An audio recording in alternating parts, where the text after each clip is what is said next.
Hi, everyone. Hi there. My name is Sarah Kelly Palmer. And I'm Kayla David. It is nice to see you all again. For those of you, if it's your first time joining us, Kayla and I are part of the healing department at Family Service of Rhode Island, and we come together weekly on Facebook as part of what we're calling our Be Well Rhode Island information series. And we discuss various topics about how to cope during this time of COVID-19. Family Service of Rhode Island is a social service agency, and we've been serving Rhode Islanders for over 125 years. These days, we offer a variety of different services, including telehealth counseling. Now more than ever, we really need to focus on our own mental health just as much as our physical health, and we are here to help you do that. So, we'll be joining together every Wednesday at 10 a.m. for discussions that support wellness during COVID 19. We'd ask that you please take a moment to share this with your friends or to start a watch party. Help us reach as many of the people in Rhode Island as we can to share this important information about being well during COVID 19. Today, we are really excited. This has been one of my, I've been waiting for this one, as Sarah is well aware. So we are really excited for this discussion today. As you know, if you were listening last week, our discussion is something that's on the minds of many caregivers and parents right now, and it has to do with online safety.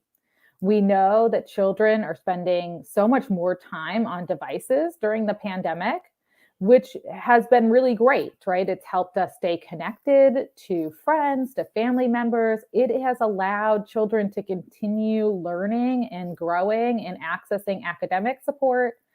However, it also means that our children are having more time online, which might bring up questions around kind of accessing technology, ways to stay safe, and the risk that comes with being a digital citizen. Our guest today is Meghan Martinez, and she is going to talk to us about cyber safety and cyber citizenship. Hi, Meghan. Hey, good morning, everybody. Good morning. Hey. Thanks for being here. Absolutely.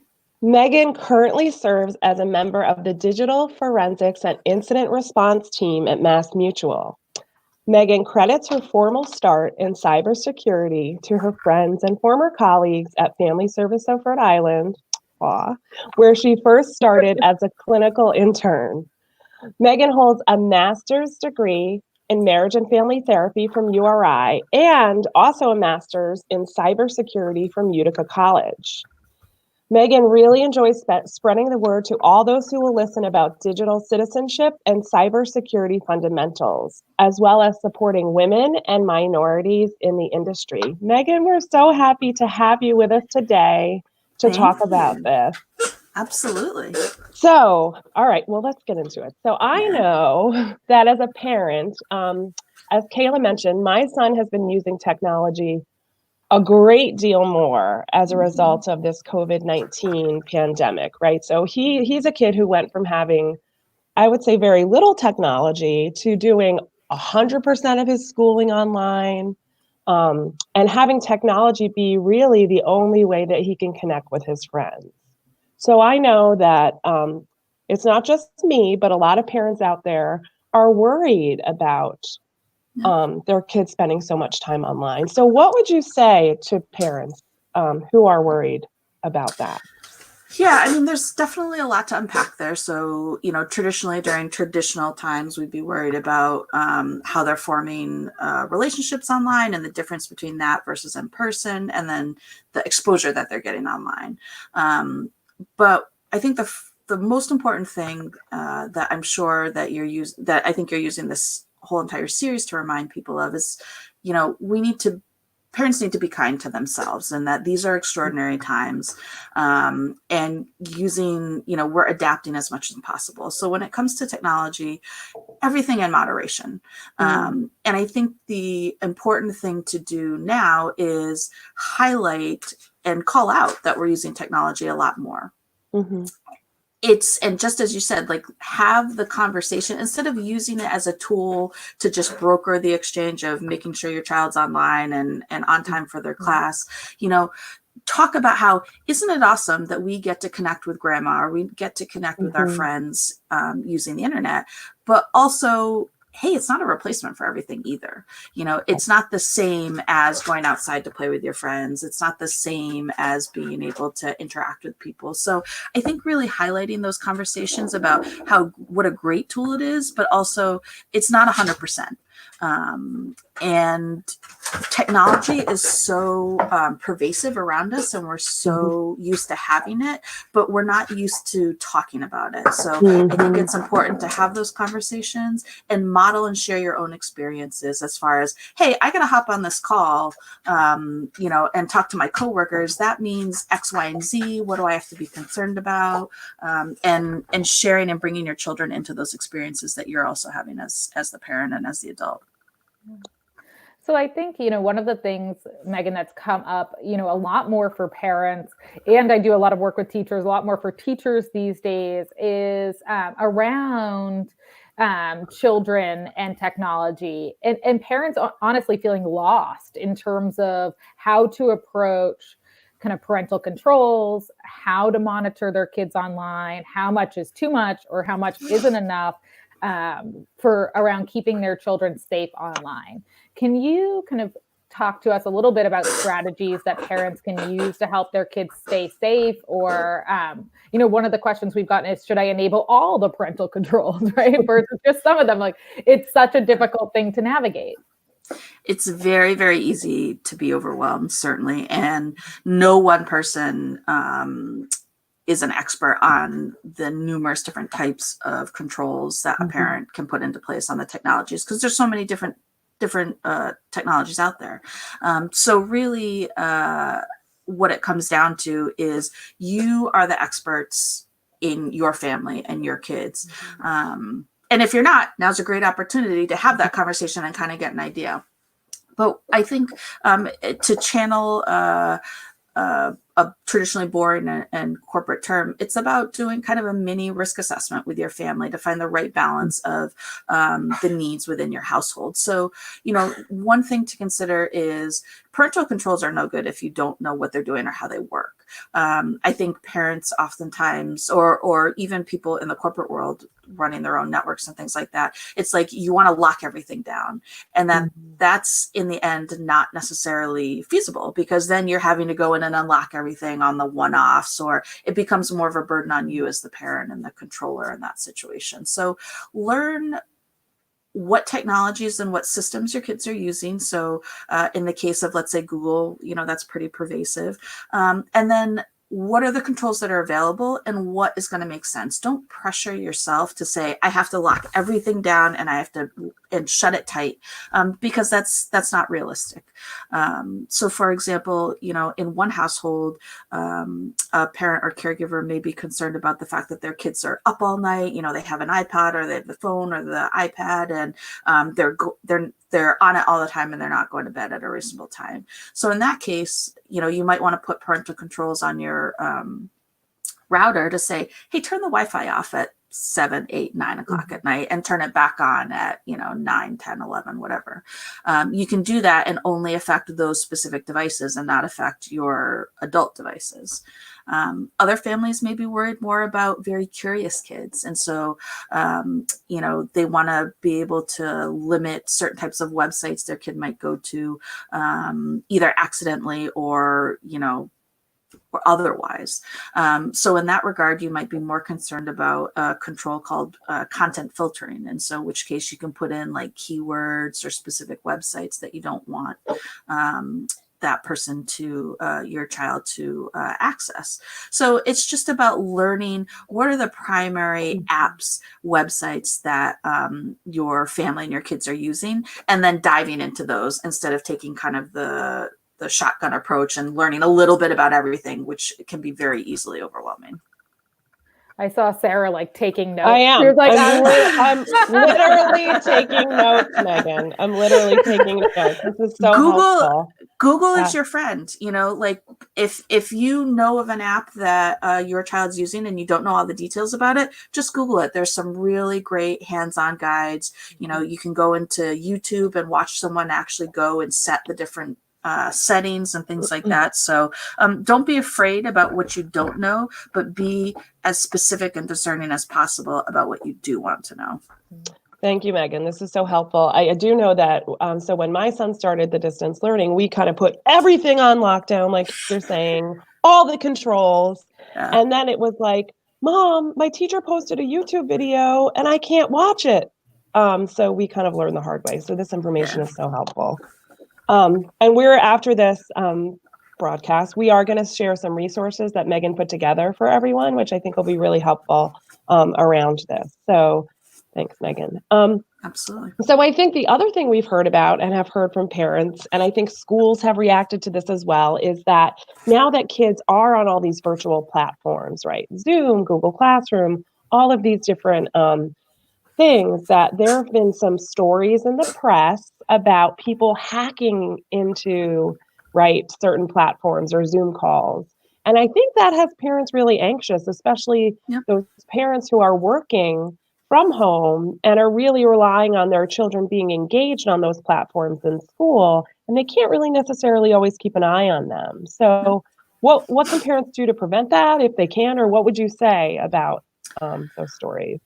So it's definitely a concern for sure. Yeah. I think what I'd say off the bat is the term hacking gets used very frequently, and to apply to a lot of different things. It's kind of a word that's thrown around a lot. Think of these people that are kind of hacking the Zoom calls. It's like they're just trying to be disruptive. And so if you think of your Zoom call as like your house, they're testing the door to see if they can walk in. So the best method for when you're having any sort of meeting on any sort of platform, whether it be Zoom, Google Classroom, whatever, is to put a password on the meeting. Okay. Because then that's going to be the little lock on your Zoom call door.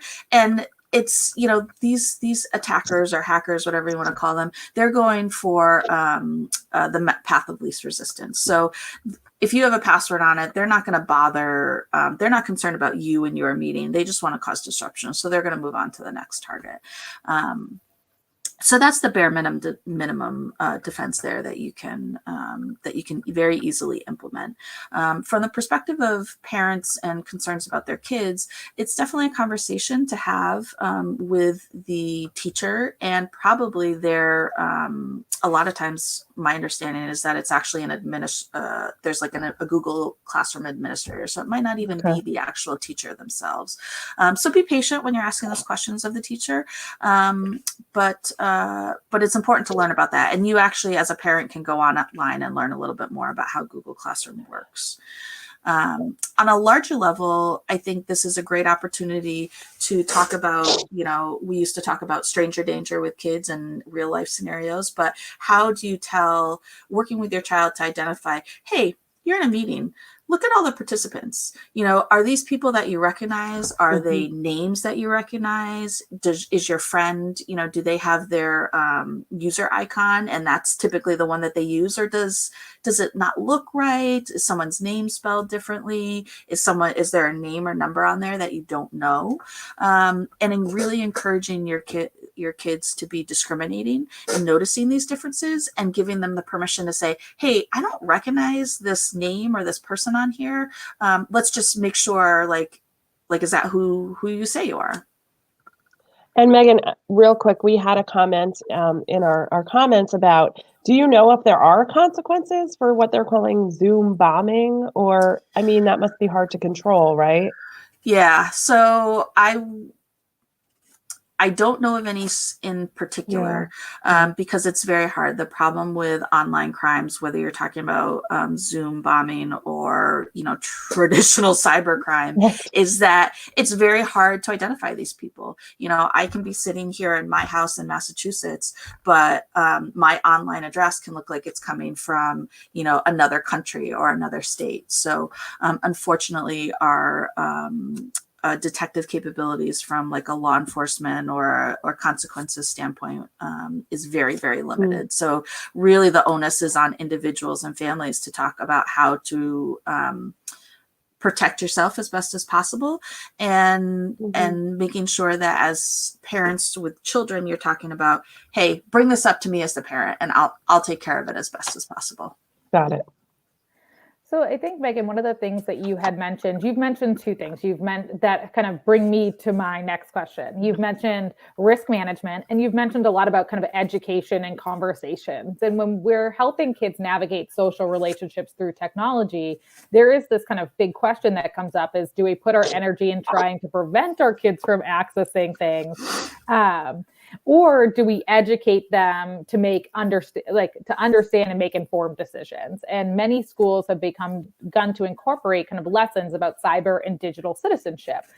So I wonder, for many of us who have only maybe heard this for like the first time in the last 2 weeks, or maybe not at all, what does that term mean, cyber digital citizenship? And if kids have not been exposed to the concept, how can parents begin that conversation about being a good cyber citizen?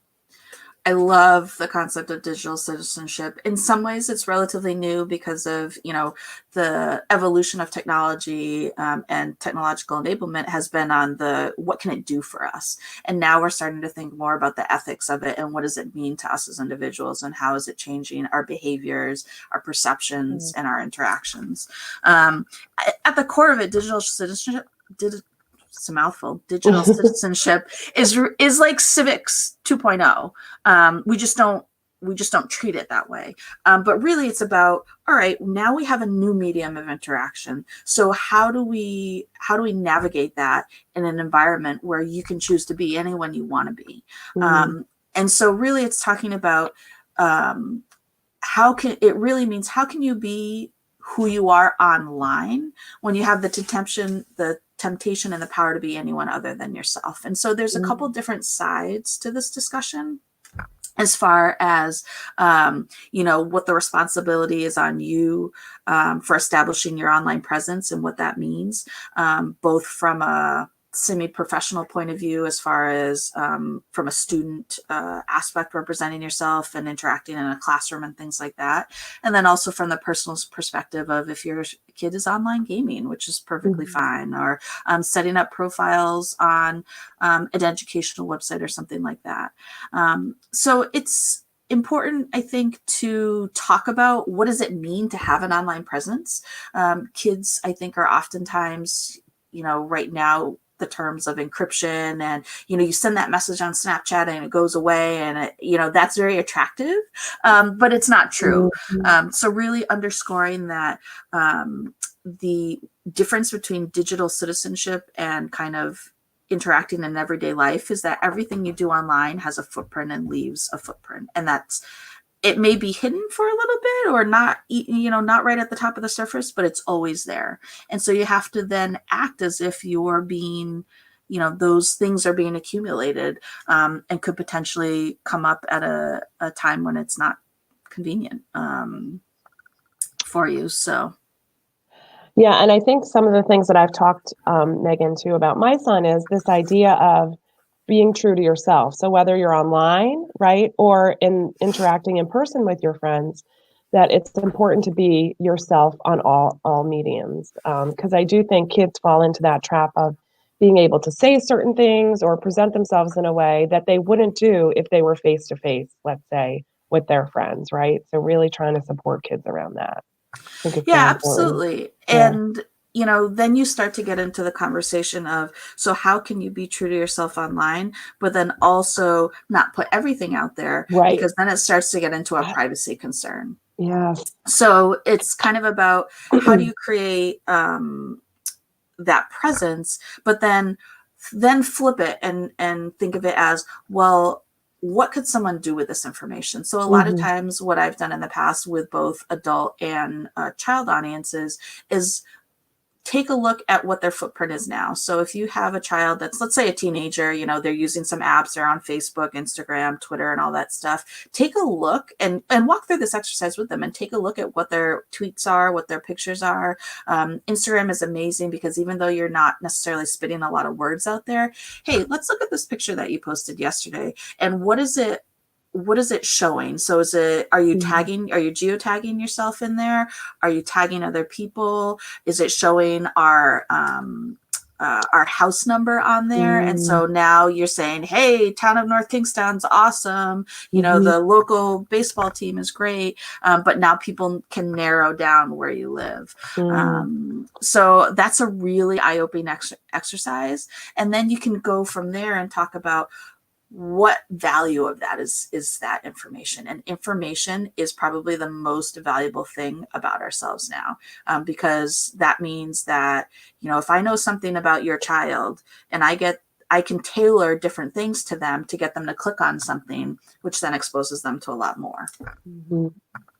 Meghan, we had a question from a viewer that actually, Kat, who comes all the way from Texas. So, whoa, thank you, Kat. And she asked, is there any way to monitor or limit content on YouTube? So we know many educators are now recommending learning clips on YouTube, as Sarah was mentioning earlier. But we know that there's also that the next thing up, right? So there might be a good video that your child has been given by the teacher, but then the next video might be inappropriate or might not be relevant to what the teacher was teaching about. Is there a way to limit or monitor that content as a parent?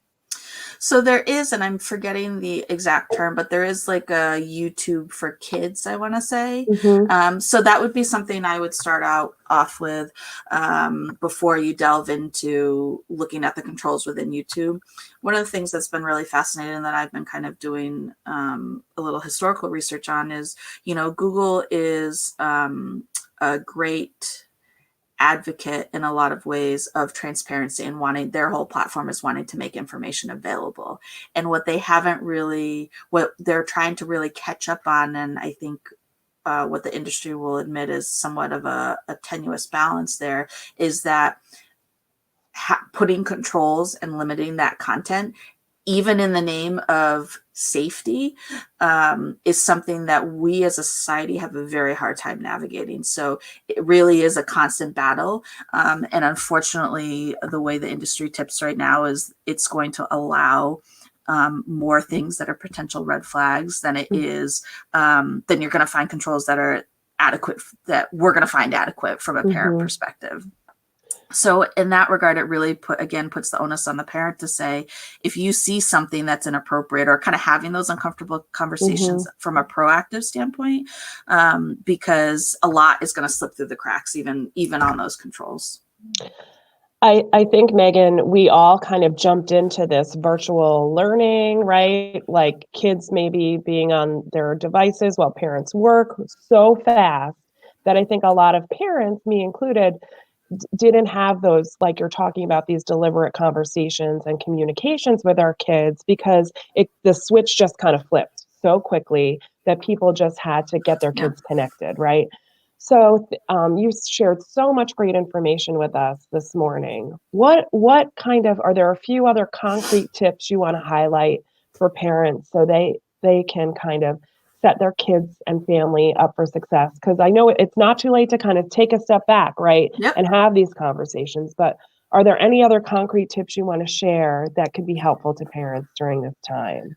Yeah, I think setting, one of the things that I personally struggle with and that I am working on is setting boundaries around the time you're spending online. So it's very easy. I use my phone as an alarm clock. So when I'm setting my alarms at the end of the night, I naturally get sucked into Instagram and Twitter and kind of spiral into this vortex. So setting limits around when's online time and when is not, whether you put a hard boundary on there through your router, or you just, kind of, trust that they'll do that. this is going to sound very strange, but having like family technology time. Mm. So, and really kind of incorporating that, like, can you play games online as a family? Hey, we're going to like, we're all in kind of like the collective family area. Dad's on his phone, mom's on her phone, whatever. And let's talk about what we're doing or what we're seeing, and have those kind of deeper conversations of, I saw something on here and it really doesn't make sense, or it doesn't appear true. And having those conversations there, and then talking, I think the most important, especially for children, is talking about, reminding them that, they might say that they're, Tom from Connecticut or something like that, but that doesn't mean that is who they say they are. And really stressing with kids that at the end of the day, if there's something that doesn't seem right, look right, someone's saying something strange online, come to me as your parent. That's really the most important thing. I think kids really, you can get in very quickly, very deep. And we want to reassure them that it's never too late to come to an adult or someone you trust to say, hey, this doesn't feel right. I love that, Meghan. I mean, this whole conversation has reminded me of like the sexual health conversations, right? And they're all kind of embedded or entwined together, but it's that idea that oftentimes parents, shy away from these conversations because our kids know more about these topics than we do. And it's the same with online safety, or kind of digital citizenship. Our kids know a lot more than many of us and have grown up with it, but that doesn't mean that we don't need to know all the answers to start a conversation. And honestly, the best conversations come from being really collaborative, and you get to learn just as much from a child as they get to learn from you. But I think everything that you're saying kind of brings us back to that idea of communication and making sure that our kids feel like they're not going to, that idea that you're not going to get in trouble if you tell me that you're really deep in something and you're scared or this doesn't make sense. We want kids to be able to come to us and figure this out together, because it's such a new issue, over the last, 20 or so years that we're all kind of navigating. Yeah, and it's become a significant issue in terms, especially with like teenagers, but the threshold for this activity is getting younger and younger, is sharing the sexting and sharing pictures like that. That's one prime way. And when you're doing that over the phone, as far as, the texting part of it, you typically know the other person on the other side. But obviously through apps and things like that, they can be sharing pictures with whoever. And there are actually things that we can do about that, law enforcement can do about that. It's very common for someone to share a picture, and then the person on the other end tries to blackmail that person, and they get scared and they don't want to tell anybody. But there are, despite the ambiguity of the internet, there are some things we can do about that. There are some laws that are starting to be put into place. So.